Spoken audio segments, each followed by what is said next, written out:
Vladimir Putin and Kim Jong make it official. Russia's the first country, basically since the collapse of the Soviet Union, that's been willing to offer North Korea, military cooperation. Plus, tension on Israel's northern borders tied to events in Gaza. Hezbollah is jeopardizing the future of Lebanon so that it can be a shield for Hamas. And later, an update from Kyiv, trouble between Russia and Iran, and a look at the global heat wave.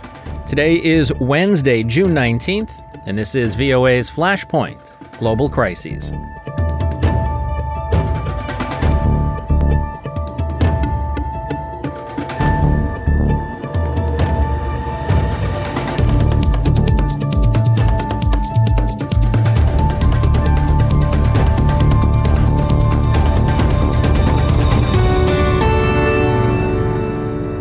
Good evening, I'm Steve Karish in Washington. U.S. Secretary of State Antony Blinken said on Tuesday that the U.S. is still trying to bridge the gaps on Gaza ceasefire talks, and he puts the blame squarely on Hamas for the delays in seeing results. I'll just remind everyone once again that the entire world came together behind the proposal that President Biden laid out a few weeks ago. The entire world, with one exception, and that was Hamas. Hamas came back with, after everyone else had said yes, including Israel, reconfirmed to me by Prime Minister Netanyahu when I was in Israel. Hamas came back with new conditions, new demands, including demands and conditions that actually went beyond what it had already previously accepted. So we're working to see if we can bridge the gaps that Hamas has now created by not saying yes to the proposal that everyone else had agreed to, that was endorsed by the United Nations Security Council, countries around the world, and we have the negotiators, the mediators, Egypt, Qatar, in particularly, working on this to see if we can bridge the gap. Blinken said that a shipment of 900-kilogram bombs that had been withheld from Israel out of concern for the well-being of Palestinians in Gaza was still under review by the U.S. This as Prime Minister Benjamin Netanyahu said that Blinken had assured him the Biden administration was working to cancel restrictions on arms deliveries to Israel. Speaking on the withholding of the bombs, Blinken said it's to protect innocent civilians, and he added that Hamas has an obligation to protect innocent civilians as well. We have to, all of us, put the interests of these many, many innocent families and people first and foremost, and that means that Israel has to do more, continue to do much more, to protect civilians, to make sure that they get the assistance they need. But it first and foremost means that Hamas has to make a decision. Is it actually looking out for the interests of Palestinian people? Is it looking out for its own interests at the expense of the interests of Palestinians who are suffering every single minute?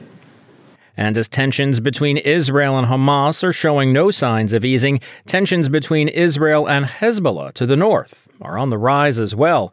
U.S. negotiator Amos Hochstein is back in the Middle East as Israel and Hezbollah seem to be on the brink of an all-out war. A war that would be devastating for both Israel and Lebanon.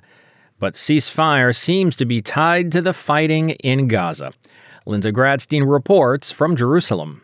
Israel and Hezbollah seem to be closer than ever to a full-blown war, with escalating attacks on both sides against civilian and military targets. Daniel Hagari is the Israeli army spokesman. Hezbollah's increasing aggression is bringing us to the brink of what could be a wider escalation, one that could have devastating consequences for Lebanon and the entire region. Hezbollah is jeopardizing the future of Lebanon so that it can be a shield for Hamas.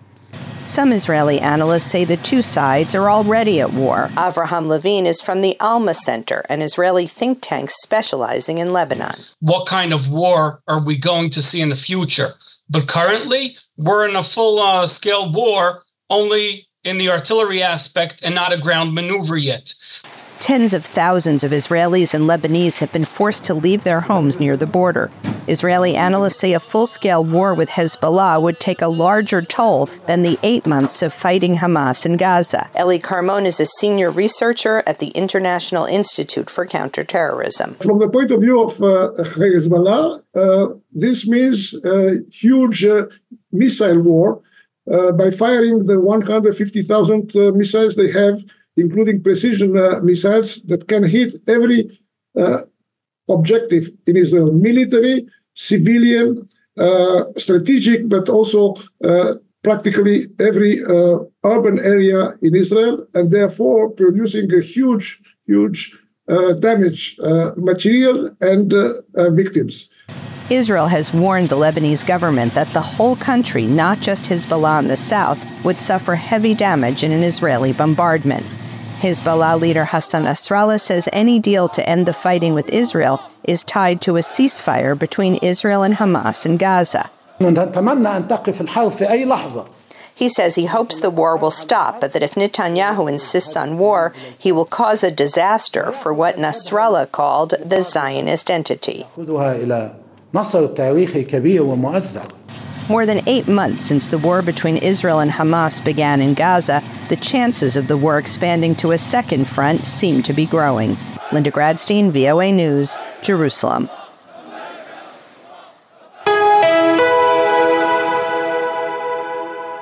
Shifting our attention to Russia and Ukraine. Ukrainian President Volodymyr Zelensky said he's seeing positive results after allies have given permission to use Western weapons to strike military targets inside Russia. Meanwhile, the situation in the Kharkiv region is getting worse. VOA correspondent Anna Chernikova has the details from Kyiv. In his evening address on June 18th, the president of Ukraine, Volodymyr Zelensky, said that the permission to use Western weapons to strike military targets on the territory of Russia is working exactly as Ukraine expected. Ми бачимо, як рішучість світу відкриває нові перспективи для відновлення нашої. He noted the destruction of Russian positions and missile launchers near the border and the difference it makes for Ukrainian defense. Zelensky also said that Ukraine continues to prepare the next diplomatic steps to restore peace, such as activities between the first and second peace summits. Ukraine plans to organize a second peace summit and involve even more participants in joint work on the points of the peace formula and the development of concrete steps to restore security and peace. Meanwhile, the situation in the Kharkiv region remains very tense. In Vovchansk, the front line is stabilized along the Vovcha River. The street fights in the city have been happening around the clock for the past weeks. The area near Kupiansk remains a higher priority for the Russian forces than the offensive in the north of the region, but the Russians have not made significant progress there in the past weeks. Russian troops are raising reserves. The situation is becoming more complicated in the Burova region, where, according to Ukrainian analysts, around 10,000 Russian troops have already accumulated. The civilian population has been informed to prepare for a possible new offensive and to evacuate if necessary. The situation in the Ukrainian energy sector remains critical. All regions of Ukraine are operating according to the electricity schedules that provide Ukrainians with electricity for an average of every 4 hours per day. According to experts, if Russia continues airstrikes on the Ukrainian power sector, the worst-case scenario is that Ukrainians can spend up to 20 hours a day without electricity and heating in winter. One of the main issues is that Ukrainian thermal and hydroelectric power plants are difficult and expensive to repair. According to Ukrainian energy officials, it will take years to repair some of them, while others may never be restored. Anna Chernikova, VOA News, Kyiv.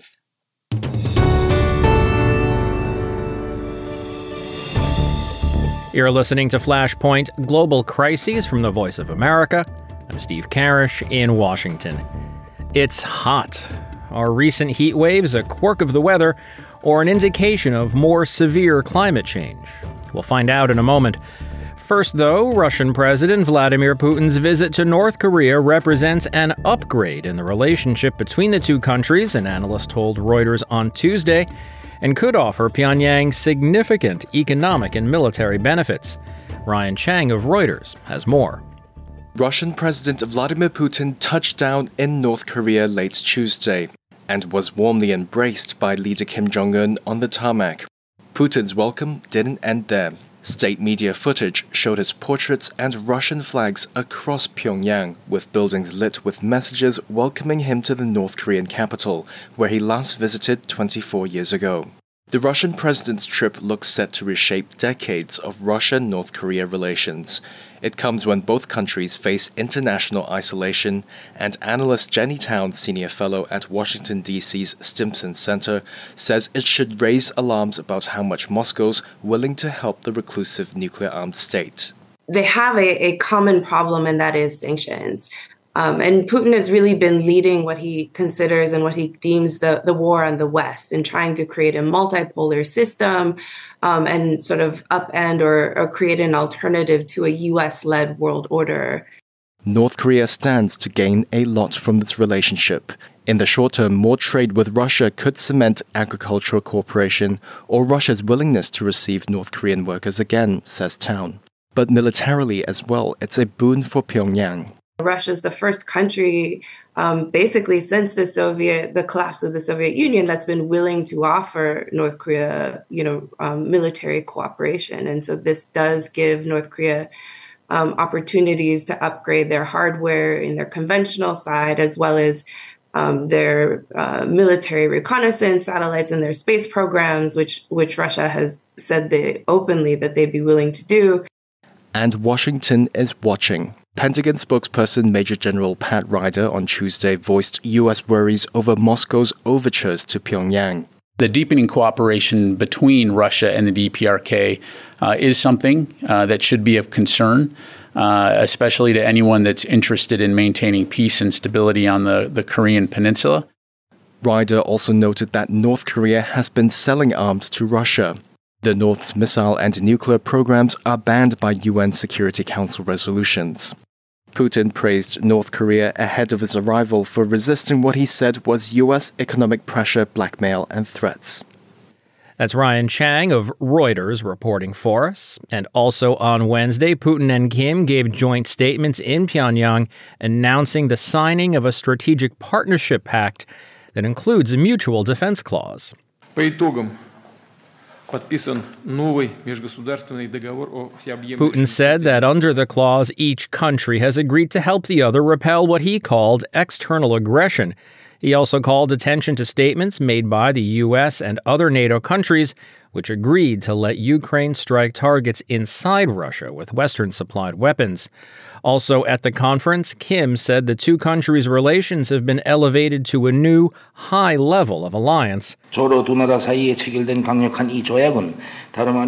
said the pact would expand cooperation between the two countries, calling it strictly peace-loving and defensive in nature.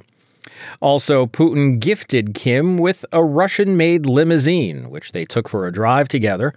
A reaction from China, North Korea's main political and economic benefactor, and an increasingly important ally for Moscow, has not been heard. As the Russia-North Korea relationship is getting stronger, the Russia-Iran relationship is hitting a rocky patch. Following years of military and economic cooperation between the two anti-Western powers, Russian Foreign Ministry official Zamir Kabulov gave an interview to a Russian news agency on June 11th. He said long-running negotiations for a cooperation agreement with Iran have been suspended because of unspecified problems on the Iranian side. A Kremlin spokesman linked the delay to Iran's focus on staging special elections following the death of President Raisi, but Iranian officials say they want a deal as soon as possible. Nicole Graevsky is a fellow at the Carnegie Endowment for International Peace and a specialist on Iran-Russia ties. My colleague Michael Lippin asked her what's behind the latest tension in the relationship. So essentially, the Russians, I think, were trying to reap a lot more concessions from the Iranians. This is from what I've heard from at least people within Iran. And I've been reading this in the press as well, but mostly it has to do with certain economic arrangements. So either Russia having a permanent grain presence in the southern Iranian ports, or issues with maybe Russian overflight rights when it comes to military issues. I think those were like the big issues that the Iranians were quite frustrated with. The Iranians also didn't want the agreement to be more than, I guess, 15 to 20 years, and the Russians were pushing for a longer, more comprehensive agreement. And I think that's really interesting because I don't think that would have been the case if it wasn't for the war in Ukraine. And I think the Russians are frustrated, and I think the Iranians were already frustrated.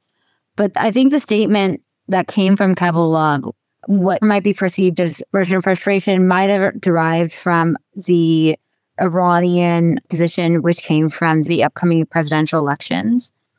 And I assume that the foreign ministry thinks that whatever factions ends up being elected in Iran might be able to either modify the deal or would want to have certain provisions of the deal more receptive to their position on Russia. So can I ask about that Russian, let's say, fear or anxiety that Iran might adjust its position with a new president coming into office?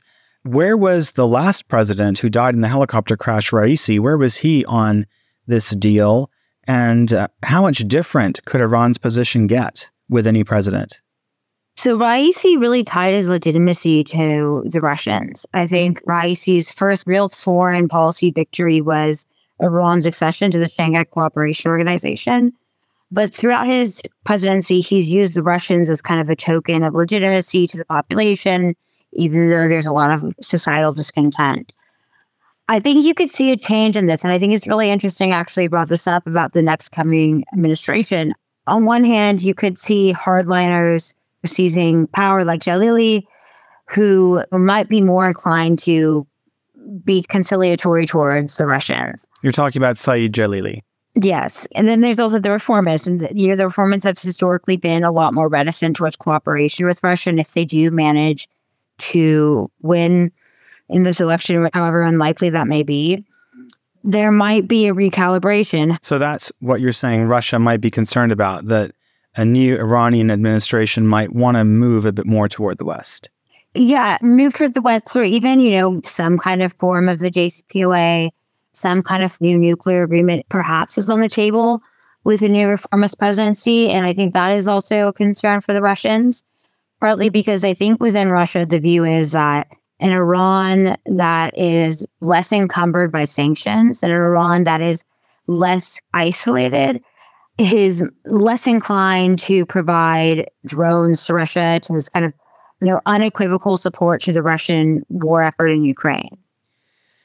Well, if you can look in your crystal ball, this comprehensive agreement that's been in the works between Iran and Russia, it's been in the final stage. Foreign Minister Lavrov said it was in a final stage about 2 years ago, and it's still in a final stage. How much longer do you think it's going to take? I wouldn't expect this agreement to be signed the first day that the next Iranian president comes into office. I don't think that's really on the future trajectory. However, I do think that it's important for both the Russians and the Iranians. And I think that the Iranians would try to reap more concessions from the Russians. I could see it maybe within 2 to 3 years, maybe a year at the least, being signed and finalized. But it really just matters on the extent of it. And finally today, it's hot. In some places, deadly hot. Hundreds of pilgrims participating in the Hajj in Mecca have died from the heat, more than 51 degrees at times. Several tourists have perished from the heat in Greece. Rajasthan and northwestern India saw temperatures above 50 degrees. It's 34 degrees in Rome and nearly 38 degrees in Cairo. It's close to 40 degrees in Phoenix, Arizona. And right here at the VOA headquarters in Washington, it's a tick over 32 degrees, which is way above normal for this time of year. So what's behind this heat wave that seems to have taken over the world? To find out, I'm speaking with Christina Dahl. She's a climate scientist with the Union of Concerned Scientists. So what we're seeing here is heat waves just happening from place to place across the globe, made more likely and made hotter because of climate change. We've been watching the climate news, and folks have been saying that if the temperature would increase by 1.5 degrees or even 2 degrees Celsius, that all kinds of terrible things would happen in the world. The temperatures are a lot higher now than 1 or 2 degrees above normal. So what's the difference there? Yeah, when you hear people talk about the importance of not warming the planet by more than 1.5 or 2 degrees Celsius, what they're talking about is the global average temperature over a long time period. What we're seeing when we see a big record-breaking heat wave is sometimes temperatures that are 5 or 10 degrees C hotter than normal. But those temperatures only last a few days typically. So we're looking at kind of 2 different timescales. When we think about the worst case scenarios for climate change, we're looking at the global average and it being much warmer over a significant period of time. If climate change is really a man-made issue, if human technology, human industry, human pollution is responsible for these rising temperatures, what is the specific mechanism? How are the gases in the atmosphere? How are the chemicals on Earth making the temperature warmer? What is happening up there? Yeah, so as we do things like burn fossil fuels like coal, oil, and gas, the burning of those fuels releases carbon dioxide and methane and other heat-trapping gases. When those gases are in the atmosphere, they trap heat that radiates out of the Earth that's trying to make its way back out into the atmosphere. And they essentially trap it in like a blanket would keep you warm. So if we were to stop producing those gases, they would eventually dissipate and release more of the Earth's heat, returning it to a more natural temperature cycle. That's right. For something like extreme heat, it's actually very responsive to changes in our emissions. And the research my colleagues and I have done suggests that if we were to reduce our emissions quickly and steeply, we could potentially see no more rise in extreme heat events starting by mid-century or so. So it could take a couple decades to see the effects of that when it comes to our temperature and extreme heat events, but it wouldn't take all that long. We've talked about the big picture, how heat is affecting climate in the world. On an individual level, though, how can people prepare for the heat? What should they be looking for as signals from their body that something is wrong? Yeah, first and foremost, we need to all recognize that heat can be deadly. We often underestimate its power because it's not something dramatic like a wildfire or a hurricane. But heat kills more people, at least in the United States, in an average year than any other type of extreme weather. And so what you need to look out for in your body is some of the early warning signs, things like feeling fatigued, feeling like you're getting a headache or confused or a little dizzy. And if you start to feel those things, try to get somewhere where you can be cooling down. Stop gardening outside, stop mowing the lawn, stop running around, stop working if you can. Get somewhere cool, rest, and drink water.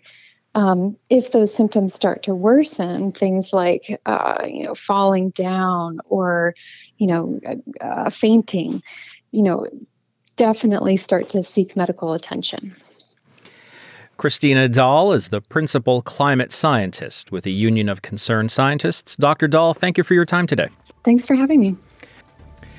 And that's going to wrap up today's show. There's more VOA coverage 24 hours a day on our website, voanews.com, and across our social media platforms. On behalf of everyone here at VOA, thanks for listening. Until tomorrow, I'm Steve Karish.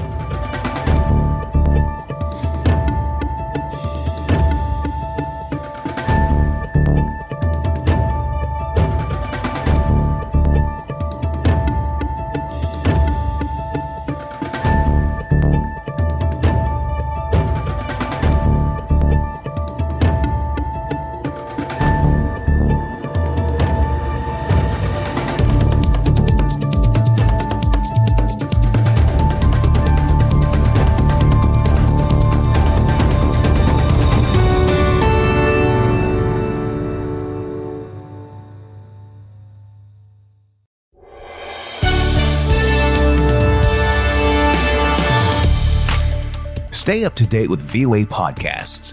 Each weekday, International Edition covers the world's biggest stories, while Flashpoint Iran and Flashpoint Ukraine examine their respective regions in depth every week.